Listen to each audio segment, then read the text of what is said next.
You ever wonder why they call rabbit babies kits? Well, I've got a rabbit here that purrs just like a cat. This is one of my older bunnies. You can see it's blind in one eye.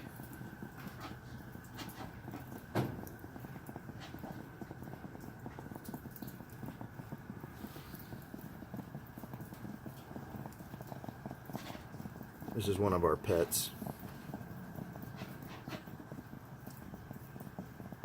It's the funniest thing listening to it purr like that. We thought there was something wrong with it at first.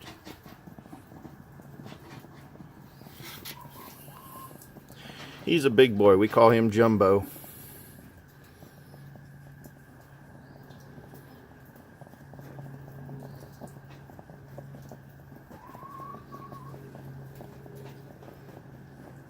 You gotta stop and give your animals loving. Even my chickens. They'll get in my way and say, "Hey, love me."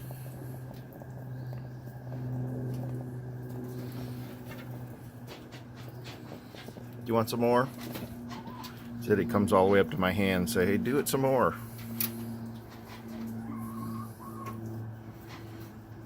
Just like a dog.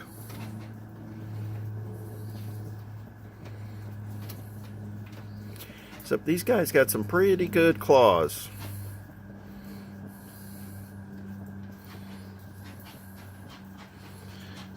You know, I got some stuff to do here.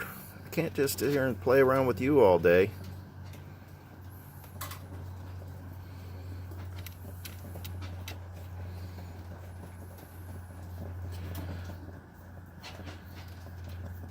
Alright, that's it.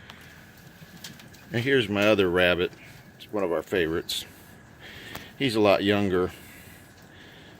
But the males, they seem to me they're a lot more loving and starving for attention. The females, you know, they like it when you love them, but it's not like they come up to the top and get kind of begging you to love on them. This one's really a sweetheart. You can always tell the difference in the age because this is like super soft.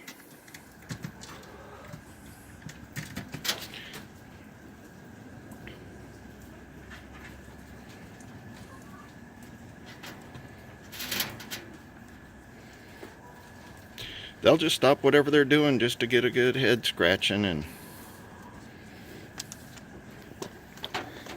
then you get guys like this one over here.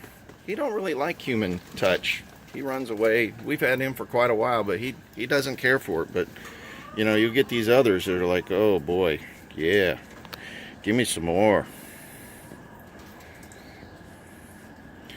They really prefer it around the ears. Probably hard for them to get there. Just like my dogs.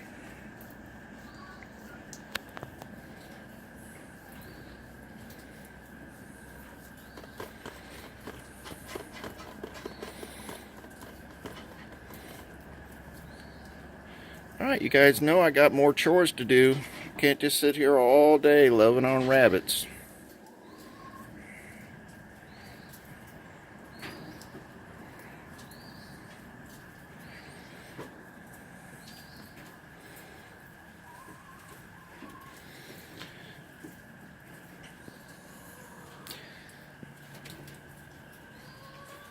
I had made the mistake one time of trying to combine some of these male rabbits together, thinking that you know, I could save a little space and give each other some comfort, but holy crap, you should have seen the fur flying. And so, you know, I reached in there, grabbed one of them to get it out of there to save both of them, kind of, and the other one took a nice hunk out of my skin. I was glad I had big leather gloves on, but he still punctured right through my leather gloves. Look at the head on this guy. You're a biggie. All right, that's enough for you, buddy. One of the things that this is one of my females. You see the females, they just kind of squat down and just let you pet them. They absolutely love it, but it's not like the males. They actually crave it. But you know, when you're kind of doing your own little farming, you've got to just slow down. You got to enjoy what you have, because for 35 years, maybe closer to 40 years, I sat in an office and I didn't get to do this. And this is so much more rewarding.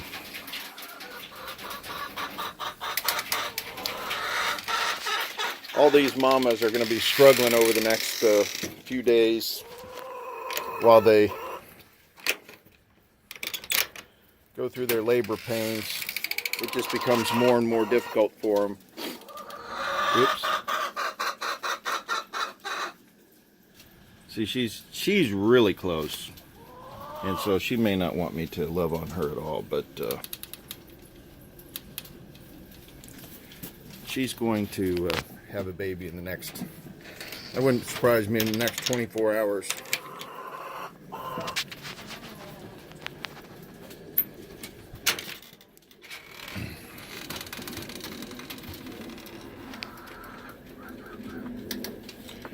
This one's not due for about another week, but it's got the most advanced nest yet. I'm not sure why she's pulled out so much hair. They all have slightly different ways of doing things. They all feel nice and plump. No boniness to them. That's another reason why you stop and kind of check out your animals, because you're just trying to make sure they're healthy.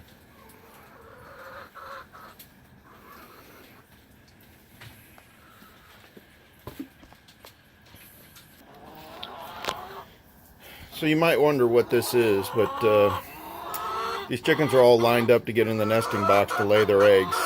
And it's almost like in the morning, the women taking up the bathroom and you can't get in.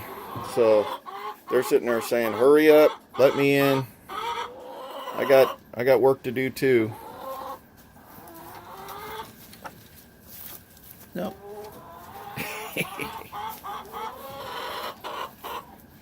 Nobody wants a head scratching today? Yep, this is what it is.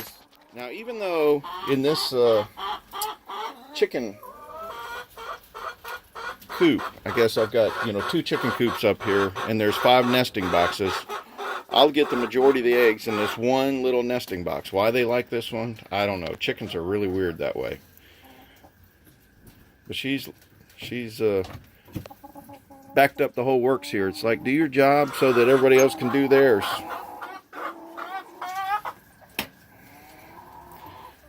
And I put 5 nesting boxes in the lower chicken coop, and they only use 1 of them down there as well. But I'll get 7 eggs up here and 3 down there typically on a typical day. So it's very strange.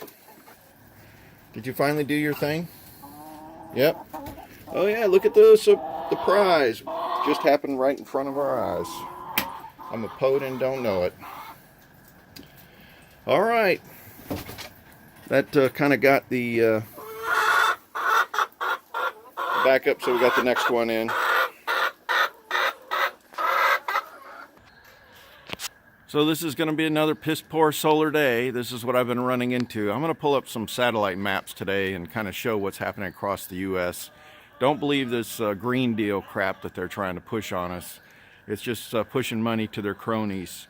Unfortunately, solar don't work if there's the sun is blocked by clouds. And grand solar minimum, this is the kind of weather you're going to expect for the majority of the time. Increased cloud nucleation, and then obviously lower temperatures if the watts per meter squared can't make it to the earth.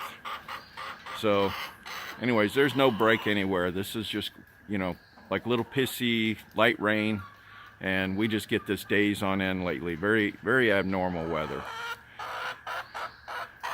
All right, I got to get inside now and make some breakfast. What time is it? 9 o'clock.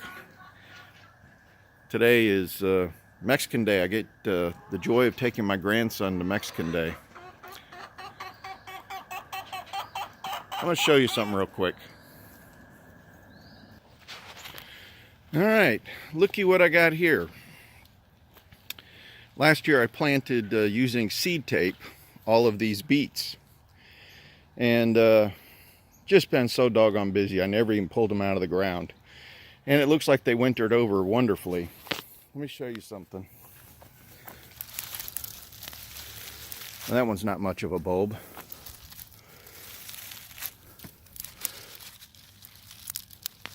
There you go. So we're going to go ahead and process these, and you can actually give these leaves to the animals. They'll enjoy it. In fact, some of these are probably even edible for us. Let me show you something else. So my Egyptian walking onions survived all winter too, and they're starting to sprout pretty good, even in 20-degree weather. So that's a fantastic. This is my garlic. My garlic seems to be doing really well too, so I can't wait to see how well that's done. And so, you know, there's things that you can put in the ground, even if it's 20 degrees over the winter time, and they will do fine. Over here, my collards, we've been eating on these all winter. This is another fantastic vegetable that you can grow. This is kind of a southern thing.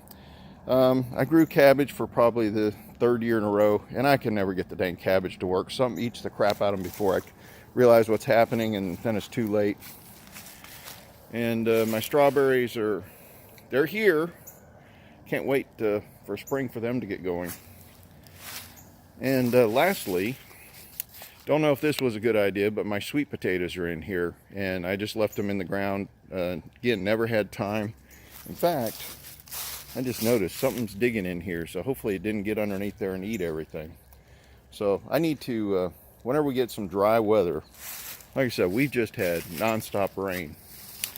But all these rest of the beds, I need to get out here and start prepping them. I've got cow manure that I'm going to go ahead and mix in, but I'm probably going to grab a bunch of my rabbit manure as well. And I got another whole area here where I buried a propane tank that I'm going to use as like a medicinal garden. So that's on the schedule for this next year. So that's all clay right now, so I've got to mend that with a bunch of stuff. But you know, perennials, I've got asparagus and all kinds of fruit, you know, blackberries, raspberries, blueberries, all those. I can't wait to see those in the spring. So all right, hope you're having a great day. I'll talk at you again. God bless.